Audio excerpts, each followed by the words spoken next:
Բարև ձեզ, մենք ուղիղ եթերում ենք, մեզ կարող եք հետևել Հայելի ակումբի եւ Անժելա Թովմասյան YouTube-յան էջերով, գիտեք, որ ավանդույթի համաձայն շաբաթը սկսում ենք պարոն Նահապետյանի հետ, փոքրիկ առողջական խնդիրներ ուներ պարոն Նահապետյանը, առողջություն մաղթենք եւ ուրախ ենք, որ մենք այսօր միասին եթերում ենք։ Առավոտը բացվել է, բայց ինչպես միշտ, ինչպես վերջին 7 տարիների ընթացքում առավոտը բարի չի հայ ժողովրդի համար։ Եվ այսպես է լինելու, քանի դեռ ազգակործան պատուհասը, ինչպես ասում էր առաջին նախագահը, կապիտուլյանտը, ինչպես ասում էր երրորդ նախագահը եւ ստախոսության, բիոսարքը, ինչպես ասում էր երրորդ նախագահը, շարունակում է մնալ Հայաստանի գլխին եւ ղեկավարել։ Հիմա պատուհասը կամ ստախոսության բիոսարքը երբ խելագարված առավոտյան վերեկացել ինչ-որ բան է մտածել եւ հրահանգել է, որպեսզի գնան հերթական անգամ եկեղեցու ուղղությամբ եւ այսպես 24-ի տեղեկություններով Արագածու թեմի առաջնորդ Մկրտիչ եպիսկոպոս Պրոշյանի եւ Փառեխ քահանա Առաքելյանի ձերբակալությունները իրականացրել են ԱԾ աշխատակիցները։ Ոչ ավել ոչ պակաս, նույն օրը նույն ժամին ձերբակալվել է Սաղմոսավանքի հոգևոր հովիվ Տեր Փառեխ քահանա Առաքելյանը, Արմենիա Սպուտնիկին ասել է Տեր Եսայի քահանա Արտենյանը, Տեր Եսային նաև հայտնել է, որ խուզարկել են Արագածոտնի թեմի առաջնորդ Մկրտիչ եպիսկոպոս Պրոշյանի տունը, նրա խոսքով Սրբազանին տանում են քննչական բաժին, նշենք, որ Արագածոտնի թեմի առաջնորդ Վեհապարի քրոջ որդին է, խելագարվածը, չգիտեմ, խելագարը ինչեր է անում։ Ուշագրավ է, որ այս ամենը տեղի ունեցավ, ճիշտ ասած հուշումը պարոն Նահապետյանին էր, այս ամենը տեղի ունեցավ, երբ որ Փաշազադեն հայտարարություն արեց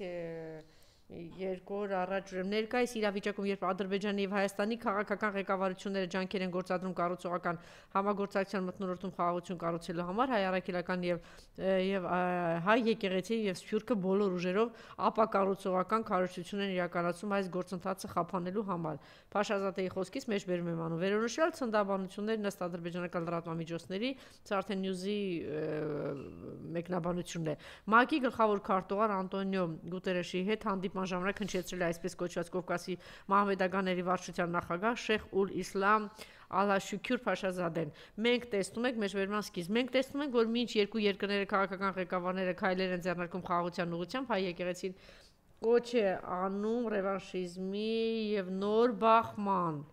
Հերեստականքին տեսեք, շարունակում էր զառանցանքները Փաշազադեն, բացի դրանից նա փորձել է չնեղվես Նիկոլ, որ այսպես է մեկնաբանում։ Բացի դրանից նա փորձել է Արցախում հայկական մշակութային ժառանգության ոչնչացումը եւ յուրացումը որպես վերականգնողական աշխատանքներ ներկայացնել։ Ահա այսպիսի իրավիճակ նկատառումն է պարոն Նահապետյանին էր, որ ուղղակի Փաշազադեն հրահանգը տվեց եւ այս մարդը աշխատում է։ Միանգամից մեկնաբանեք թե ինչ է տեղի ունենում, ինչու է ուղղությամբ գնում պարոն Նահապետյան եւ նաեւ հարցը ստա, որ ընթացքում ձեզ չխանգարեմ, արխիվում վաղ շաբաթի ընտրություններն են, երեկ էր մենք այստեղից հնչեցրեցինք, որ այսօր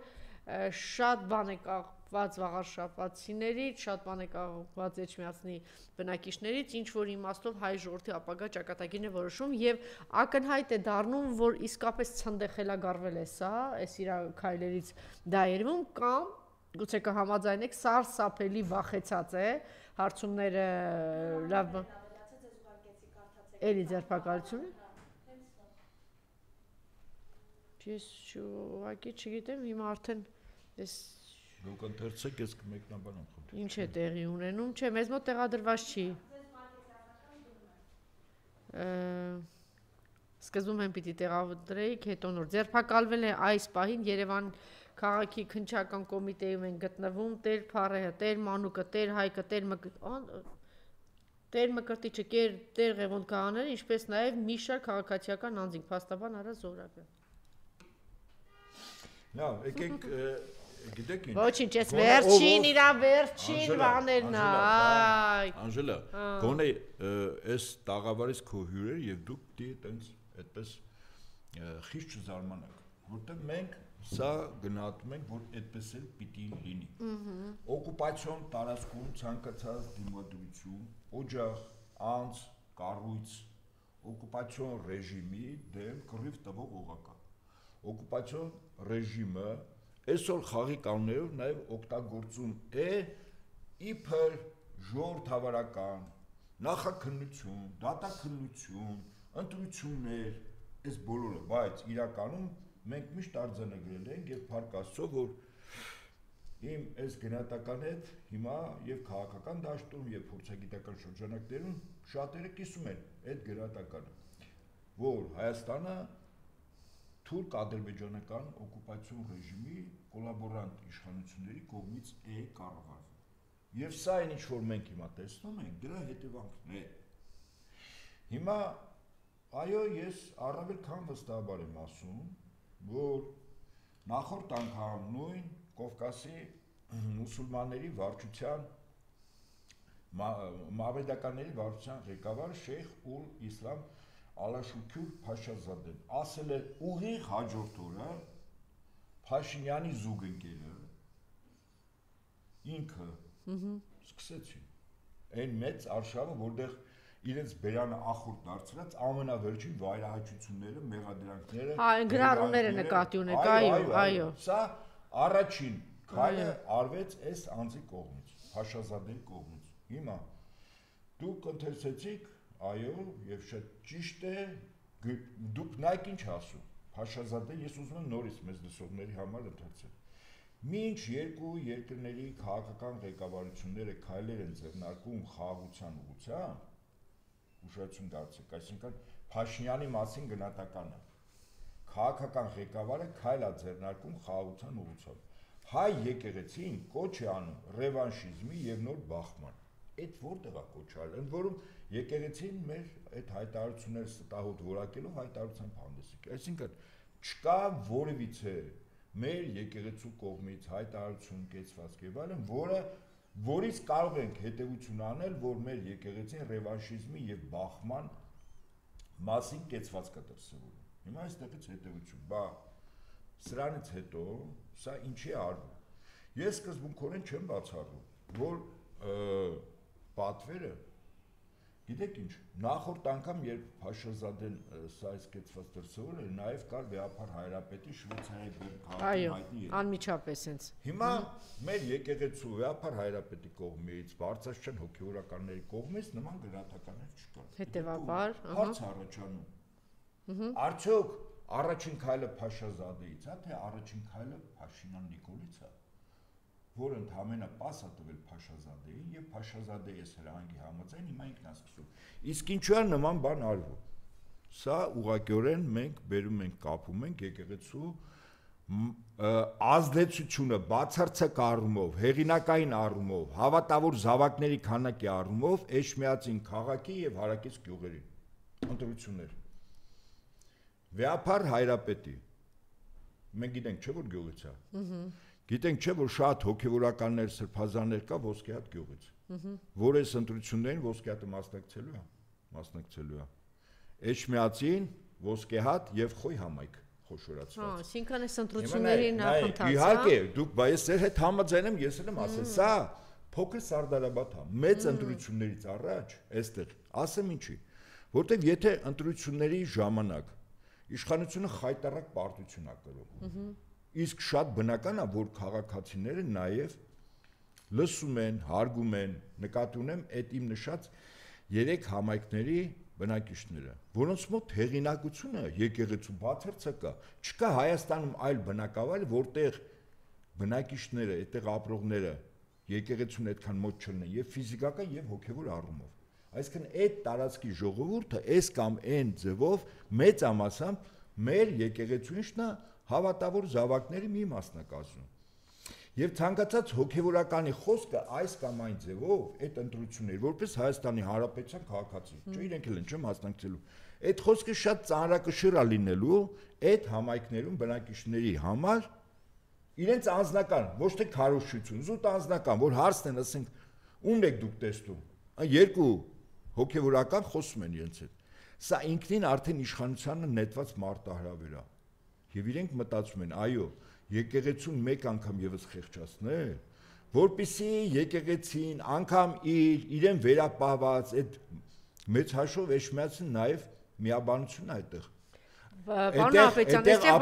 Այդտեղ ապրում են հոգևորականներ, որոնք մասնակցել են։ Այո, բայց այստեղ նաև վտանգավոր բան կա, չէ՞։ Մենք շատ ասում ենք, որ մեր ազգային ինքնության արթնացում, եկեք ընդունենք, որ եթե 7 տարի շարունակ մենք այս ազգակործանին հանդուրժում ենք, ուրեմն մեծ քնած էր կամ այդպես արթուն չէր եւ մենք կարողանում ենք դեն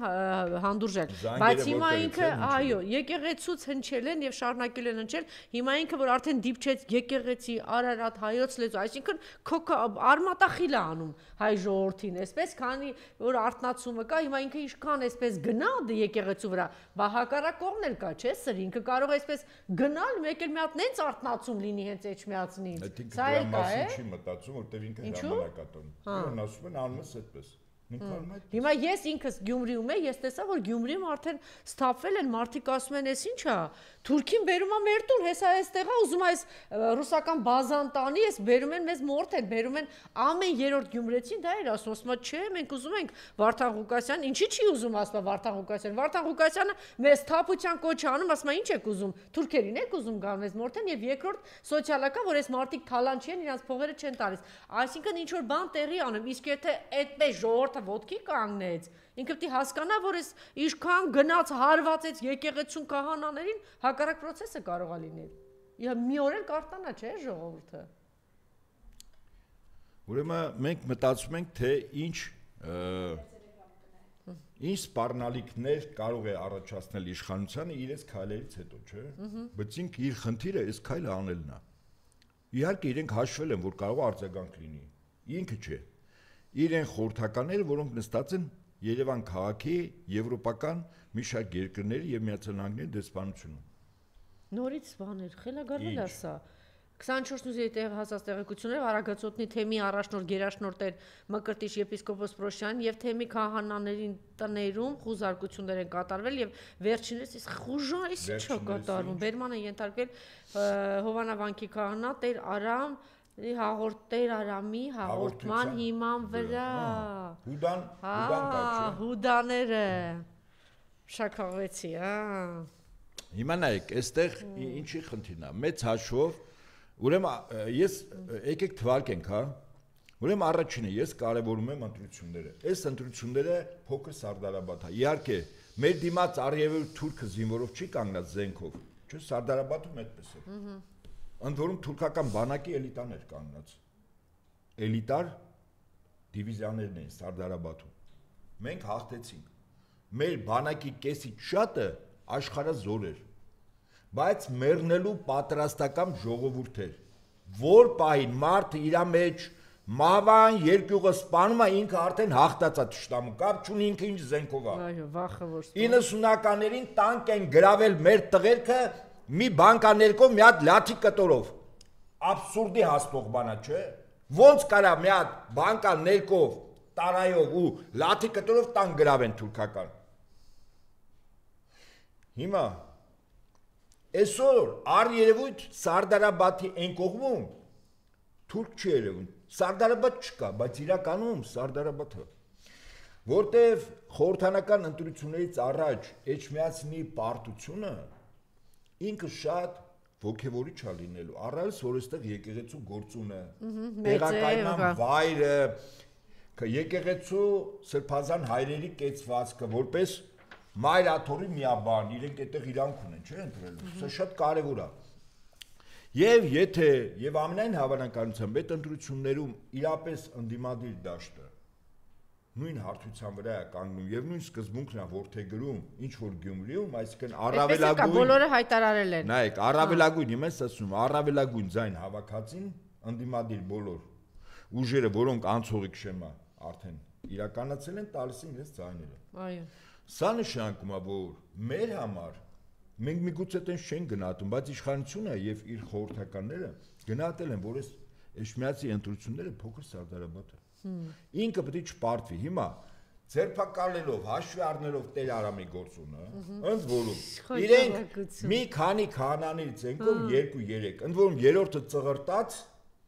ես քահանաների մասին վատ բաներ ինձ հարցեր մի տվեք եւ իմ մոտ մի գնահատեք ցանկացած քահանայի, որտեվ քահանան օցիալ է, ես օցիալի դեմ չեմ խոսա, բայց կարող եմ արարքների մասին, եթե քաղաքական դաշտում է գնահատական տալ։ Ուրեմն Տեր Արամին եւս մեկը միացավ, հետո երրորդը հետ քայլ արեց։ Այսինքն Փաշինյանը որտեղ մտածում էր, որ տասնյակ քահանաներ կարող են իրար կողք Տեր Արամի կողքը կանգնել եւ ընդվզել եւ այլն, չեղավ։ Ուրեմն քանի որ համոզելով չեղավ, ինչով դիլնի վախով։ Ուրեմն երկրորդ նպատակը այս ձերբակալությունների շարք։ Այսինքն այս քահանաները եւ թեմի առաջնորդ Արագածոտնի Մկրտիչ Սրբազանը ինչ պետք է անեին մի քահանայի Տեր Արամի, որ ածնգար, հասկանում եք դուք, ազգային անվտանգության նա վտանգում անձինք։ Կարող է քրեական ինչ-որ վախեցել են, խոսել են, գոռացել են, բայց ածել ինչ կապ ունի տեղ։ Օրինակ, տեսականորեն եմ ասում, Արամին ասել են փխ։ Այդ մարդը վախեցել է, կամ բացատել են, հորդոել են Աստծո խոսքով, որ կարած է Հուդայի գործը։ Օրինակ եմ ասում, սոցիալական ցանցերում բացեք նայեք, Տեր Արամից ինչ ես շատ վատ եմ զգում, որ նորից եմ ասում, օծյալի հանդեպ սոցիալական ցանցերում մի մասը մեկնաբանությունների գնահատականը շատ վիրավորական է, դա չեմ ընդունում։ Բայց փաստը մնում է փաստ, որ անգամ եթե Տեր Արամի նկատմամբ ինչ որ բան արած լինեն, դա ածի հետ ինչ կապ ունի։ Հակասահման, այսինքն սահմանադրական կարգ է տապալվում։ Չէ, հաստատ չէ։ Տեր Արամը սահմանադրության հետ կապ չունի երկրի սահմանադրական կարգի։ Երկրորդ, այլ երկրների հատուկ ծառայություններն են անդամակցել որպես գործակալ, այսինքն հակահետախուզության տվյալներով է ձերբակալվել, չէ, դες բան չկա։ Բայց գործ ունի ԱԱՑ-ն։ Այսինքն ինչու են ԱԱՑ-ին ֆաս տվել, գիտեք ինչու։ Ինչու։ Ամենայն հավանականությամբ այս կեղտոտ գործին ոստիկանությունը չի լցվում, քննչական մարմինները չեն լցվում։ Իսկ նոր ԱԱՑ-ի նոր տնօրենը պատրաստական է հերթական անգամ ցույց տալու, որ ինքը Փաշինյան Նիկոլի համապատասխան մասի այն ամենաընտիր մազն է։ Եվ դրա համար ինքը կատարում է։ Հիմա որ հարցն ես ԱԱՑ-ը, եթե սա իրականություն է, մենք գնահատում ենք որտեղ երկու աղբյուր, չէ՞, 24 նյուսներ, մյուսը լուրջ աղբյուրներ են։ Սպուտնիկ Արմենիա, այսինքն լուրջ աղբյուրներ։ Չէ, արդեն հաստատել է Տեր Եսային, մամուլի պատասխանատուն։ Հայ եկեղեցու, այո, արդեն չէ, հաստատել է, որ այդպես է։ Քահանաների ձերբակալում։ Առաջին 3-ը այն սկզբում հաստատել է, որ այո, կա։ Դա հիմա Այստեղից հետևություն, ԱԱՑ-ի տնօրենը ամենայն հավանականությամբ մենք միջև երեկո շատ ինձ այդպես է թվում, որ կլսենք տարբեր տեղերից, որտեվ եթե 1-2 ժամվա ընթացքում արդեն 7-8 անվան մասին է մի քանի թեմերի վրա հարձակվել են, սա նշանակում է, որ բոլոր ուղղություններով գնալու է թուրքը։ Լավ ասեցիք։ Դիգչին է անում, ես ամեն առավոտ իրան հաճախոսություն եմ անում։ Այ ես խնդրում եմ։ Թուրք չի։ Մի վարքյան, ոչ։ Թուրք չի։ Թուրքը, որպես թուրքական ժողովուրդների մի տող ստեղծել է Օսմանյան կայսրություն։ Ինքը չէ միայն, նաև ինքը, եւ այսօրվա Թուրքիան ինքը իրավ է հաջորդն է Օսմանյան կայսրության։ Ժողովուրդ, որը խաշնարածներից վերածվեց չակերտավոր քաղաքակրթված եւ երկիր մոլորակի դրախտավայր տարածքում, որը մեր հայրենիքն է, ստեղծեց պետություն։ Այդ ժողովրդին չի կարելի վիրավորել, թշնամի որպես կարելի ընդունել, ես այդպես եմ ընդունում, բայց վիրավորել չէ։ Սա ում մասին դուք ասում եք, ինքը թուրքի շունը։ Իսկ շունը կենթանական աշխարհում ամենահավատարիմ ծառայող հավատարմության խորհրդանիշ է։ Ինքը հավատարմորեն ծառայում է։ Թուրքիան, Ադրբեջան, որ մենք ասում ենք, ասոցացվում ենք թուրք բառով, չէ՞, մեկ բառով։ Նու չենք ասում այդքան ադրբեջանցի թուրք, նու։ Առավես որ երկու պետություն մեկ ազգ կարգախոս է, չէ՞։ Մեկ ազգը թուրքն է։ Հիմա ես ասում թուրքի շուն, որը հավատարմորեն թուրք ազգին ծառայում է։ Թուրքերը իրանց շների վերջում ինչ են անում։ Ես չգիտեմ, այդ Թուրքիայում դե հարցնես։ Հիմա սա է իրականությունը։ Այսինքն առաջինը ընտրություններ, երկրորդը Տեր Արամ, որտեղ չկարողացան շատ քահանաներ հավաքել, հիմա վախի մթնոլորտով փորձում են այս ձևով մյուս քահանաներին վախացնել, որ եթե հանկարծ ձեզ մոտենան, ինչ որ բան առաջարկեն, դες մի անգամից չեմի ասեք էլի։ Երրորդ, սա անձնապես ուղղված է Վեհափար Հայրապետի դեմ էս գործողությունը։ Ակնհայտ է, որ ճիշտ է, եկեղեցին որպես բուրգաձև ուղղաձիգ կառույց, զինվորական կառույցի նման, այնտեղ ուրեմն սուբորդինացիան շատ հստակ է եւ կապ չունի ազգակցական, բարեկամական, բայց քան որ Փաշինյանը իր ամբողջ ուղնուցուցով ԽՑԲ-ը, խնամի ծանոթ բարեկամ, հա, ինքը այդ լոգիկայով մտածում է, որ եթե վեհապար հայրապետի քրոջ զավակին, որը Արագածոտնի թեմի առաջնորդն է, ձերբակալում է, վեհապարը դրանից պիտի խեղճանա, պիտի հուզվի, պիտի ծնկի գա։ Չէ, ներողություն, դրանից առաջ էլ եղբոր որդուներ տարի 2-3 տարի փակի էր, տեսա որ չխեղճացավ ու բան չարեց, էլի։ Ո՞նց եղբոր որդու։ Կաթողիկոսի։ Մի րոպե, ես խոսքս հոգևորական կառույցի մասին է։ Հոգևորական, այսինքն եղբոր որդին ազգակցական է, տարավ, շատ ղեկավարների բարեկամներ կարող արարքներ անեն եւ դա միայն Հայաստանը չվերաբերվի։ Սա նոր ես խոսքս հոգևորական բարձրացան հոգևորական։ Պարոն Աղբետյան, ես կարծում եմ կաթողիկոսի համար տարբերություն չկա, իր որ քահանային էլ կպնեն, իր որ սրբազանին էլ այդ բան չի։ Մի վարքյան, դուք ձեր պրիզմայով եք, չէ՞, ես համաձայն եմ։ Եվ նաեւ վեհապարի։ Մի վարքյան, ես համաձայն եմ ձեր գրած, բայց դուք նայեք Նիկոլի պրիզմայով, Նիկոլի պրիզմայով հարազատին մոտիկին կպնելը դա լծակ է, բանոց, իհարկե, վստահաբար լծակ է։ Եվ հետաբար եւ պատական չի այս թեմը։ Ես կարծում եմ հաջորդը եթե սկսեց այս այլանդակությունները շարունակելու է, դա Ես վստահ եմ որ միջև օրվա վերջ լորվա կողմնագնալու, որտեվ այս վերջերս ես տեսել եմ ուրեմն Վանաձորում, ուրեմն այդ թեմի անվանումը ոնց է, լորի չի, այլ անվանումը, բայց Վանաձորում է նստում։ Ուրեմն այդ թեմի առաջնորդի խոսքը, որը շատ արմատական է, չափելի չի անգամ, ընդ որում Մկրտիչ Սերբազյանը հրապարակավ տենց առանձնապես ինքը հանդեսել չի եղել քաղաքական մոտեցումների, իշխանությունների վարքի եւ այլն, բայց Վանաձորում նստող թեմի առաջնորդը ինքը շատ խիստ արմատական կեցվածք ունի։ Այսինքն ես կարծում եմ հաջորդը լինելու է հարվածի այնտեղ։ Հիմա սա մի կողմից, այո, մեր մոտ զայրույթ է առաջանում, մենք այդպես փորձում ենք ընդվզել եւ այլն, բայց մյուս կողմից սա իրար կողք կանգնելու կոնսոլիդացիայի որոշակի առումով բան է։ Ինչու՞ չէ, հա։ Այսինքն հիմա Բայց մենք պիտի նկատի ունենք, որ սա որևէ պարագայում չպիտի դիտարկվի, որ քայլ է, ես համաձայն եմ ձեզ հետ, որ ինքը հիմա թիրախում ընտրել է վեհապարին եւ կաթողիկոսին, բայց չկա այդպիսի բան թիրախում հայ առաքելական եկեղեցին է։ Իրականում հայ առաքելակ, որովհետեւ ինքը ինչ պիտի անի։ Կաթողիկոսը հայտարարել է, որ հրաժարական չի տալու։ Ինքը ասում է, ես ամեն ինչ անել եմ, որ ինքը հրաժարական տա, ճիշտ է։ Այսինքն ինչ է անելու, տանելա ձերբակալի, հա։ Մի հատ ինչ որ կամակատարի բերի նստածնի, որ ինչ անի։ Որ քանդի չէ հայ առաքելական եկեղեցին։ Հետևաբար խնդիրը կաթողիկոսի վեհապարի մեջ չի, ինքը խնդիր ունի հայ առաքելական եկեղեցին քարուքանդ անելու գլխավոր խնդիրը հայ առաքելական եկեղեցին։ Ուրեմն մենք պիտի վաղարշապացիներին, հայ ժողովրդին հասկացնենք, որ սա չնայած ինձ ասում են, որ այնտեղ իսկապես արտնացում կա, իրենք հասկացել են, որ այս ազգային ինքնության ոչնչացման բաներով ազգային կոդերը ոչնչացնելու դեմ է եւ այդ արտնացումը կա ու ինքը չի վարանում, դուք էլ ճիշտ եք ասում, որ փաստորեն իր արևին այսպես վախի մթնոլորտ ընտրություններից առաջ ինչքան է մնա, մեկ ամիս, հա, երևի նոյեմբերի 16-ին։ Հա, դա ճիշտ մեկ ամիս։ Մեկ ամիս 2 օր։ Բան չի մնացել այդ ընտրություններին, ինքը հիմա արդեն փորձում է, բան, որովհետև ընդդիմությունը ի պատիվ ընդդիմության շատ կազմակերպված են աշխատում, շատ միասնական են, ի սկզբանե բոլորը հայտարարել են,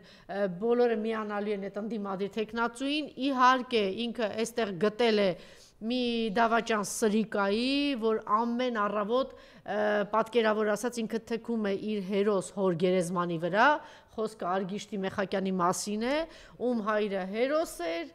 պատվարժան մի հայ, մանկավարժ լինելով մասնակցել է Արցախի ազատագրմանը, այսօր իր որդին, որ ասում են Խաչիկն է Մանուկյան նեղվել, ասում է դե որդին ձերքը, երեխան ձերքը գնացել էր, հետո ինչ որ բաներ էին տակը գրում, կարծեմ իմ դիտարկումը ճիշտ էր, որ բա քանի այդպիսի երեխա պիտի ծնվեր, հա?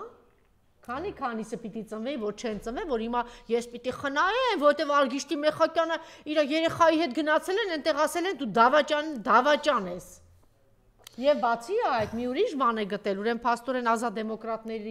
դեմոկրատները Քոքոբելյանենք առաջադրել են մեկի տեխնացիոնը, իբր թե ինքը անկախ, բայց հայտնի է, չէ, որ Քոքոբելյանները ինչ ֆինանսական մեծ ահռելի համագործակցություն ունեն Նիկոլ Փաշինյանի եղբոր հետ, Այդ դրա մասին համենայնպես Շենգենան Տաուշի հանքերը։ Չգիտեմ, հանքեր են ինչ որ, նրանք մեծ համագործակցություն։ Կոբելյանը այնքան այդ հանքերի մեջ մտավ լրիվ ճաղատ դարձավ։ Եկել է իր գումարներով, ուզում է գնել վաղարշապացին, իբր ինքը ընդդիմություն չի։ Իբր բան չի, ես անազգանը ոնց է դրա մի հատ էլ ճշտեք ինձ ասեք դրա անազգանը, մենք դրա մասին իհարկե խոսենք, այսինքն ինքը Գյումրու տարբերակը, քանի որ մի տեխնացիով չաշխատեց եւ մեկն էլ կա այնտեղ Արամ Զավենի Սարգսյանի տեխնացուն, չգիտեմ ծանոթ եք թե ծանոթ չեք, ցավոք սրտի մենք չհասցրեցինք սա անով ներկայացնել, ես հիմա սա կասեմ թե ով է Ինչ դուք ասեք, ես մս լսողներին ասեմ։ Ուրեմն Հարություն Մկրտչյանը հայտարարում է, սա մենք մյուս հաղորդման ժամանակ կհասցնենք արդեն անի վրա կցուցադրենք։ Հայտարարում է որ ասում մենք հարցակվելու ենք եկեղեցու վրա։ Արամ Զավենի տեխնացուն է։ Այո։ Այս հորտն ասում Այո, ասում է մենք, այո, հենց պահը գա, մենք հարցակվելու ենք։ Հետաքրքիր է, այս տիպի քաձիկները 44 օրային բանակում ծառայեցին։ Իրանք մի խոսեք, իրանք բոլորին դատի են տալի։ Հիմա էլ սպանում են Ստեփան Սամվելյանին, իրանք այդպես։ Ու տանում ծա, հիմա կասի, գիտեք ինչ կարի, մի հատ թղթի վրա կձայնա, կգրի, կտանի կասի դեսպան, Հայկ Նապետյանից բան ասե, փող կտակ։ Նրանք էլ ասելու են, իսկ դու կտաս։ Կասի այ ուրիշ բան բայց։ Չէ, կասի ես վաղուց եմ ապացուցել, ես վաղուց եմ ցույց տվել։ Հիմա սա դրեք Մարիամ, որ ցուցադրենք, բայց մարդը ասում է ուրեմն Հարություն Մկրտչյան, խնդրեմ։ Քարոզարշավի ընթացքին համընկնի դա։ Ես խոսանում եմ եւ պես փուլից եմ ասում իմ ընտրողներին եւ առասարակին։ Հարություն Մկրտչյան, լսեք։ Ես այդ օրը կվերցնեմ time out։ Եվ կգնաք եւ իբրև հավատացյալ հայ առաքելական եկեղեցու հետևորդ այո կմիանա Նիկոլ Փաշինյանի կողմից կազմակերպված քաղաքացի հավատացյալ Նիկոլ Փաշինյանի կողմից կազմակերպվելիք հոգևոր հավաքի։ Հանուն նրա, որ Կետրիշ Ներսիսյանը Սրիկա, լսեցիք։ Ինձ կուղարկես, հա։ Հենց հիմա կուղարկեմ։ Այդ տեսանյութը։ Հենց հիմա կուղարկեմ։ Լավ։ Մինչև Անժելան նայի, ես ուզում եմ Արա Զոհրաբյանի փաստաբանների ակադեմիայի ղեկավարն, հա, այս Մկրտիչ Սրբազանի գտնվելու վայրը թաքցնում են։ Իդեպ վայրը թաքցնում են։ Խուժան է սրա։ Գող են, մարդը գողացել։ Սա մարդավորություն է կոչվում։ Վահրամ Ազատյան, այս ազատ դեմոկրատների տեխնացուն, այդպես ինձ փոխանցեցին, կճշտենք Վահրամ Ազատյան, այս տեխնացուն, սիրելիներս, Նիկոլենց տեխնացուն է, վաղարշապացիներ, էջմիածինցիներ չխափնվեք եւ իսկ Արամ Զավենի Սարգսյանի տեխնացուն ես ներկայացրի, մարդը գալու է, հարցակվելու է Նիկոլի նման։ Ներողություն խնդրեմ, պարոն։ Ուրեմն ասում է, պետական մարմնի այս վարքագիծն առերևույթ համապատասխանում է քրեական օրենսգրքի 451 հոդվածին, բռնի անհետացում։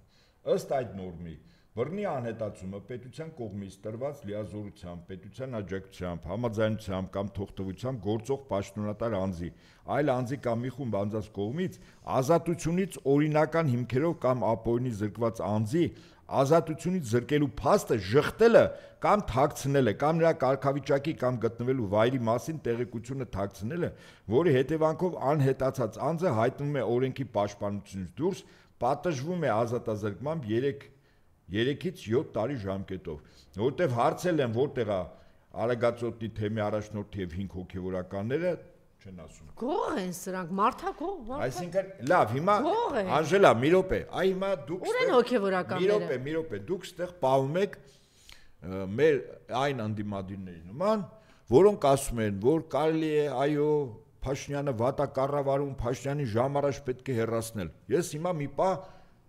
այդ իրողությունից դուրս են գալիս։ 1941, 42, 43 թվական Բելարուսիա, Ուկրաինա, գերմանացիները գյուղերից մեկին պարտիզաններին համագործակցելու օգնելու պատրվակով որ տանում էին, ինչ որ մեկին հարցնում էին, ասում էին ուր են տանում,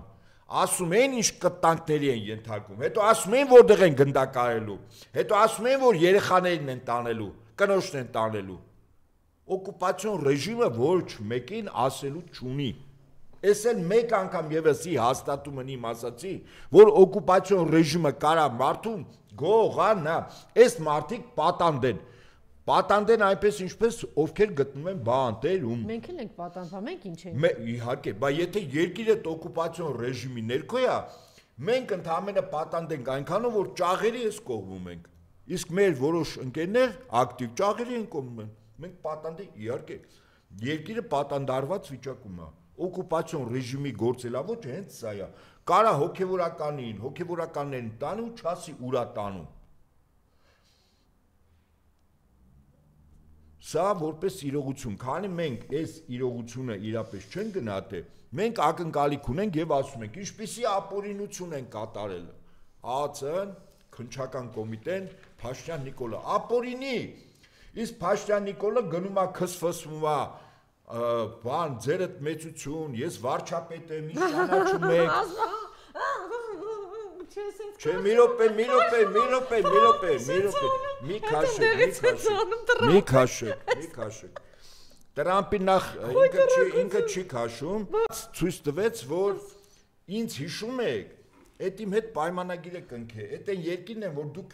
մտածում եք չգիտեք, հետո շփոթում եք նոր էր անցել, հիշում եք մի նկար կա, ասենց գլուխը սենց արել է, ասում է իրան ասեք այդ ես եմ, իրան ասեք այն առաջին բանն է, չէ, շրջաններ Տրամպի սենց գլուխը թեքել ու այդ կադրը կա, էլ ասում է այսօ։ Հիմա Տրամպը որպեսզի գնահատի, որ դիմացը առ ոչինչ է, իր մոտ գնացել էին, երբ որ աշակերտի մեկ օր հետ Ալյասկայում Պուտինի հետ հանդիպելուց հետո հաջորդ օրը իր մոտ հայտնվեցին Բրիտանիայի վարչապետը, Գերմանիայի նախագահը, Ֆրանսիայի նախագահը, Կայա Կալասը, Եվրահանձնաժողովի ղեկավարը եւ Ֆինլանդիայի նախագահը։ Ֆինլանդիայի նախագահը Տրամպի դիմացն է նստած։ Հիմա խոսում է, կարդում է Տրամպը եւ սենց նայում է, ասում է, դե ասում է Ֆինլանդիայի նախագահը, կողքից ուշում են, ասում են, այդ դիմացինը Ֆինլանդիային ինքը իհարկե հրաշալի գիտի, ասեմ ձեզ։ Այնպես ինչպես Փաշինյանին հրաշալի գիտի։ Եվ գիտի Փաշինյանը որ երկրի վարչապետն է, ինքը հրաշալի գիտի։ Եվ որպեսզի ինքը ինքը նվաստացնում է։ Այո, որ ցույց է տալիս, որ այդպիսի երկիր, Հայաստան երկիր, Ամերիկա պետության համար գոյություն չունի։ Ընդհակառակը ինքը ասում է, որ այս տարածքը ինքը չէ ընդունում, որ Հայաստան կա, Հայաստանի վարչապետ կա։ Այս տարածքը Ադրբեջանի տարածք է ինքը համարում։ Եվ որպեսզի իմ ասածը այդպես բան չլինի, վերացական չլինի։ Ես հիմա ընթերցեմ այս պահին մի վարքյան ինչ ասել է բանը։ Մի վարքյան որտեղ է դրել։ Երբ դիմում է բանին։ Հա, էսա։ Ալիևին, նույն Շարմ էլ-Շեյխում ասում է, ահա այն մարդը, այդ Ալիևին ասում, ում համար ես լուծեցի պատերազմը, բոլոր նայում են, չգիտեն, ասում է Ադրբեջան, ավասիկ Ադրբեջան և այդ երկրի ղեկավարի մասն է խոսում, ասում է, այստեղ է քո հայրենակիցը, այսինքն Փաշինյան Նիկոլը, որտեղ պատերազմի հարցը Տրամպը լուծել, այդ Ալիևի հայրենակիցն է, այստեղ է քո հայրենակիցը, հաշտեք, չէ։ Հա, այսինքն ինքը գիտի, որ ինքը ադրբեջան է։ ԱՄՆ-ի համար Հայաստան գոյություն չունի։ Ինքը արդեն Հայաստանը դիտում է որպես Ադրբեջանի մաս։ Բայց սա հետո խի գնաց, այս խոսքերից հետո գնաց քսմսվեց, ասեց ես Հայաստանի վարչապետն եմ, Աստված ձեզ օրհնի։ Մի վարքյան, շարունակությունը։ Ինչ ասում Տրամպը։ Նրանք կռվել են 32 տարի, իսկ մենք մոտավորապես 1 ժամում կարողացանք ամեն ինչ կարգավորել։ Հիմա նրանք իրար հետ լավ են։ Այսինքն Տրամպը Հայաստան երկիր որպես այդպեսին չի նայում։ Հայաստանի հետ կապված հարցերը ինքը լուծում է Ադրբեջանի նախագահի հետ ու վերջ։ Այս խոսքերից հետո է ասա գնացել քսմսվել, որ ես մոտավորապես հայրենակից չեմ։ Ես մի հատ երկիր կանեմ Հայաստան։ Ես դրա վարչապետն եմ։ Հասկանում եք դուք։ Չինքը չի նեղացել, որ ինչ նեղվել է, որ ինքը ասել է իր հայրենը։ Ես ասի նեղվել, ես նման բան չասի։ Ասի ինքը գնում է, էսի ժողովրդի համար է։ Իհարկե դրանից որ Տրամպի գնահատականը չի փոխվում։ Իր այդ կեցվածքը Աստված օրհնի ձեզ, չգիտեմ ինչ անի եւ այլն, այս խուճուճ բաներ ասել, մյուս մոտս, չգիտեմ, ստեղ նշել եմ թե չէ։ Այսինքն այս մարդը Արցախը մի հատ այդ բանի Ալենի ասածն էլ դիր, այսինքն այս մարդը Արցախը հայաթափվել է, Անասուն էլի, Արցախը հայաթափվել է, Արցախի ժողովուրդը ցեղասպանության է ենթարկվել, հա, այսքան կորուստ են ունեցել, իրանց ասած 5010 ռազմագերիներ են այնտեղ, նստած շնորհավորում է, որ ինչ հաջողություն ենք արձանագրել, այստեղի տավար մասան էլ մտածում է, թե չգիտեմ ինչ են, այս որակն էլ ասում էր թող արցախցիները կռվեն, ես լսել եք։ Բայց արդեն մորթում էին մարդիկ։ Այ, ես հերոսինն է։ Հա։ Կռվել են սրիկա, մի տարի դիմացել են սովի, ահա, երեք արցախցիները խոսում էին, ասում է բանը, սովի մատնված մեկ տարի, 8 ամիս, ճանապարհը, հիշում եք, որ ճանապարհը բացեցին, ասեցին Ադրբեջանից հաց կգա, ճանապարհը, ինչ արեցին արցախցիները, հրաժարվեցին այդ հացից, հրաժարվեցին, չէ, ու այս ժողովրդին եք ասում, ու Թրամփն էլ իրան դրած չգիտեմ ինչտեղ զվարճանում է այս ժողովրդի վրա, Հայվան Մասան էլ ուրախանում է, թե Թրամփը ինչ է ասել ու ինչ է անելու, մի հատ էլ միջանցքով ինչ է անելու մեզ համար։ Նորից եմ ասում, իդեպ իմ ասածը վերահաստատվեմ, Թրամփը 4 անգամ Հայաստան-Ադրբեջան հարաբերություններից օգոստոսի 8-ի ստորագրումից հետո 4 անգամ խոսել է Հայաստան-Ադրբեջան, Հայաստան բառը չի ասել, 3 անգամ չի ասել, Ադրբեջանն է ասել, 4-րդ անգամ Հայաստան եւ որ երկրի հետ ենք մենք կռիվ տալիս Կամբոջայի հետ, այդ Կամբոջայի ղեկավար, իսկ ինչու է դա ասում Թրամփը, ասում են Թրամփը այդպես հիշողության ինչ-որ խնդիրներ ունի, Թրամփը չի հիշում, բան, եղբայր, Թրամփը հրաշալի հիշում է, Թրամփին որ ասես առաջին միլիոնը ոնց է աշխատել, դետալներով կպատմի։ Թրամփը մեզ ասում է չկա Հայաստան երկիր, այ մեկ անգամ եւս այն ինչ ես ընթերցեցի, ասում է ինձ համար, Ամերիկայի համար Հայաստան երկիր չկա։ Այս խելոքին էլ, բա ինքը էսի ներքին սպառման համար է Նիկոլը որ գնացի քսմսվում։ Հո դրանից ինքը իր քսմսվելուց, այնտեղ զգացիք ոնց Նիկոլին փղկարին։ Թրամփի կողքը որ եկե այդպես կանգնել էր։ Մի կողքը Ալ-Սիսին էր, Եգիպտոս նախագահը, մյուսը Պակիստանի նախագահն էր եւ երրորդը։ Սրան բրբրթեցին, ասին դա է թռստից։ Հիմա այս իրողությունների ֆոնի վրա Հայաստանը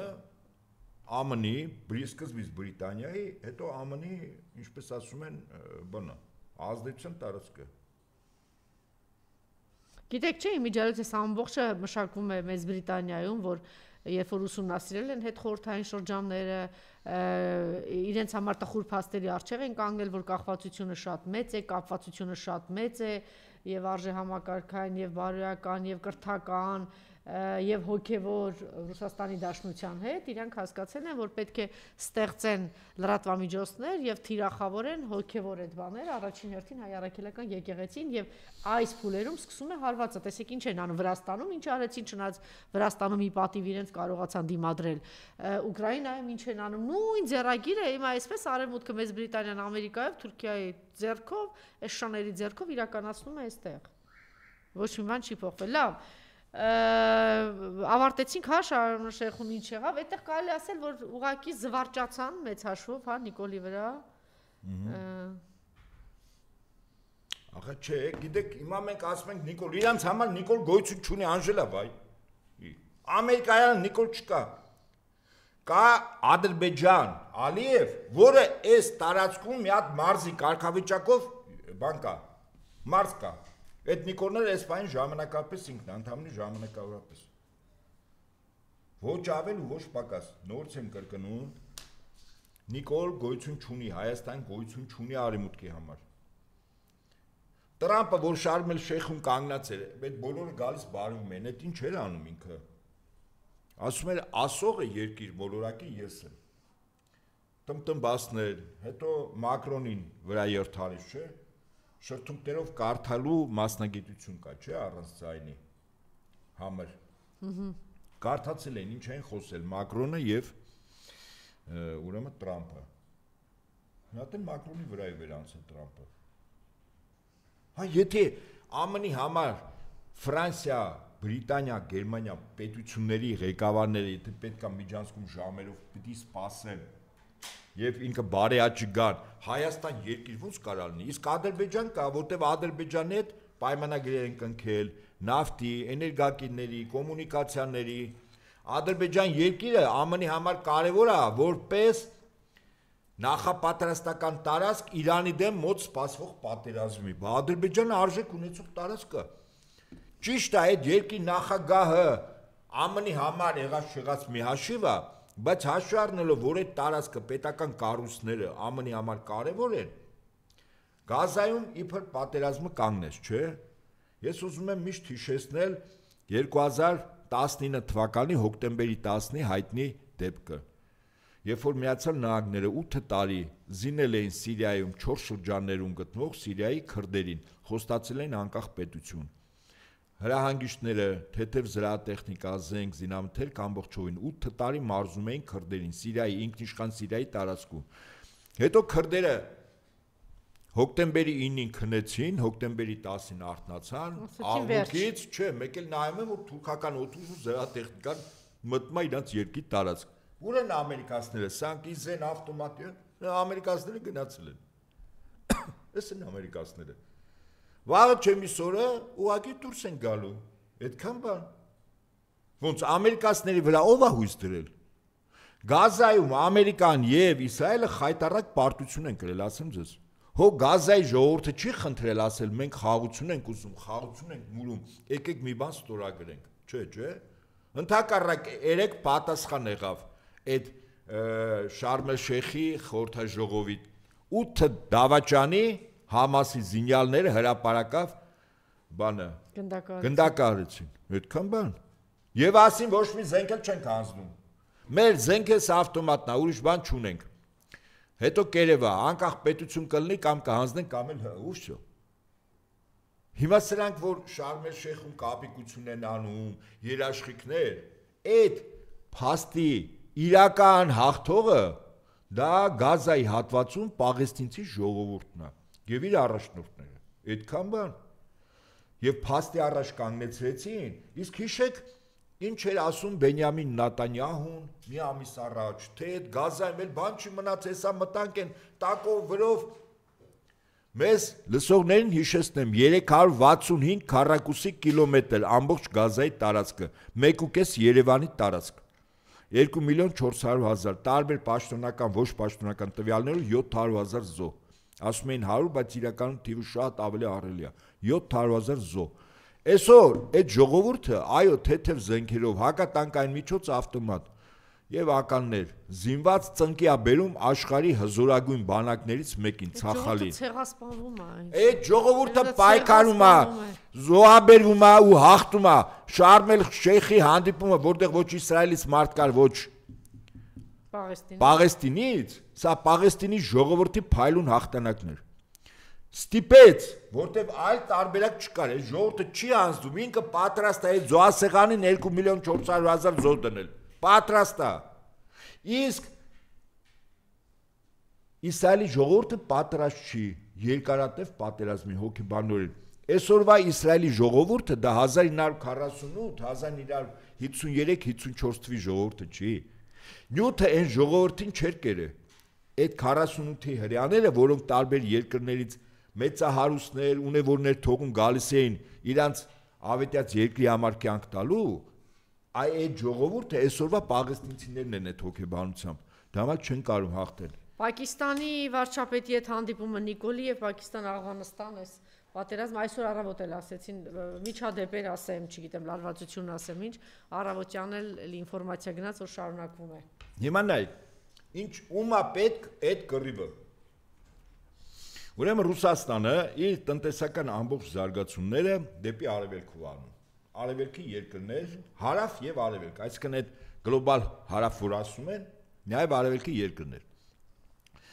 Որպեսզի այդ երկրների հետ տնտեսական հարաբերություն, ապրանքաշրջանառություն, էներգակիրների վաճառք, կոմունիկացիաներ եւ այլն ճանապարհներ են պետք։ Հիմա Ռուսաստանը հարավ-արևելյան Ասիայի պետությունների հետ ունի արդեն կնքած լուրջ պայմանագրեր, այդ թվում նաեւ Ինդոնեզիայի հետ, որը իսլամ աշխարհում ամենամեծ իսլամական պետությունն է 300 միլիոն մոտ։ Հնդկաչինի երկրների Լաոս, Կամբոջա, Վիետնամ եւ այլն։ Այդ ճանապարհը այդ երկրների վրա դուրս գալու։ Ուրեմն ասում ոնց է անցնում։ Ռուսաստանից արդեն կա պայմանավորվածություն, ուշադրություն դարձեք։ Ռուսաստան, Ուզբեկստան, Աֆղանստան, Պակիստան ու միանգամից ընդ որում Հնդկաստանի նաև Պակիստանից Հնդկաստանի արևելյան մասը։ Եթե հյուսիս-հարավով Իրանով գնում է Հնդկաստանի արևմուտքն է, դե Հնդկաստանը հսկայական տարածք է, չէ՞։ Ապա այդ հարավ-արևելյան բանով ճանապարհով ինքը նաև Հնդկաստանի արևելք է դուրս գալիս։ Հիմա նայեք, ճանապարհը դա չէ։ Հիմա ճանապարհը բրիտանացիների բոլոր ժամանակների ձև է էսել։ Ցամաքային հաղորդակցություններում պատերազմներ, որպեսզի իրենք որպես ծովային կայսրություն ամեն ինչ տեղափոխվեր նավերով։ Նավերով նավատորմիտերը ինքն է, գին ինքն է որոշում։ Մեղմ ասած անաշխատ եկամուտ, հա։ Հիմա նույնը այստեղ է։ Ուրեմն Ուզբեկստանի հետ Ռուսաստանը բավականին լուրջ հարաբերությունների մեջ է եւ տնտեսական եւ ռազմական եւ այլն։ Վերջերս մոտ 3 ամիս առաջ Ռուսաստանը առաջին անգամ Աֆղանստանի իշխող Թալիբան շարժմանը որպես ահաբեկչական կառույց իր ցուցակից հանել էր։ Այսինքն ինքը ճանաչում է Աֆղանստանի Թալիբան շարժումը որպես օրինական իշխանություն։ Ահա։ Պակիստանի հետ բավական լուրջ հարաբերություններ է սկսել Ռուսաստանը։ Իդեպ ասեմ ձեզ, փորձելով Հնդկաստան-Պակիստան լարումները մեղմացնել։ Թրամփն ասում է ես եմ անում։ Դե հիմա ասում է դու էլ ասա, հա հիմա ինձ անդադ ստիպում եք այդ անեկդոտը ասել։ Ասում է դու էլ ասել։ Ու դրանով չարեցինք։ Եվ ըստ այդմ, եթե ճանապարհի վրա Ռուսաստան, Ուզբեկստան, Աֆղանստան, Պակիստան եւ ասենք Ինդոնեզիա, Պակիստանից արդեն իշխում են մի շարք երկրներ իր սահմանակից դեպի արևելք։ Հիմա եթե միտեղ պատերազմային չկարծում եք ճանապարհը աշխատելու է, երբ չի աշխատի։ Եվ Ռուսաստանը այդ իր մեծ ճանապարհը հարավ-արևելյան Ասիայի երկրները դուրս գալու ֆինանսավորում հիմնականում ինքն է անում։ Արդեն կնքած պայմանագրեր կար, Աֆղանստանը բական լուրջ դերակատարում էր ունենալու, որտեղ Աֆղանստանը մինչ այժմ դիտվում էր որպես թմրամիջոց եւ ահաբեկիչներ արտահանող երկիր, չէ՞։ Այդ ժողովրդի կեսը 1/3-ը թմրամիջոցի վրա նստած է։ Հերոինի վրա, էլի։ Հիմա Աֆղանստանը Ռուսաստանի հետ բական լուրջ հարաբերություններ, Պակիստանը Ռուսաստանի հետ հարաբերություններ, Ուզբեկստանը դե Ռուսաստանի հետ նորմալ հարաբերություններ եւ այդտենց իշխում են Ինդոնեզիա։ Բայց նաեւ Թրամփը երեք ասեց, եթե Թրամփը երեք ասեց, եթե ուզում եք, ես BRICS-ի երկրներին ասել եմ, որ ուզում եք մեծանա, ուրեմն այս տարիֆները պիտի վճարեք, ինչպես տեսնում եք, ասում է բոլորը կամաց հրաժարվում են, ամենայն դեպս ձայն չկա։ Ուրեմն հիմա գիտեք ինչ, եկեք այսպես ասեմ, հա, այս բոլոր հարվածները, այս փոքր պատերազմները, այդ բոլորի նպատակը Ռուսաստանն ու Չինաստանից հավասնելն է։ Հիմա դրա մեջ մտնում է նաև Հնդկաստանը, որտեղ Հնդկաստանի ղեկավարը Չինաստանում Շանհայի համագործակցության գագաթաժողովում արդեն կեցված դրսևորեց, ինքը որտեղ է։ Եվ հետաբար ԱՄՆ-ի եւ հավաքական արևմուտքի համար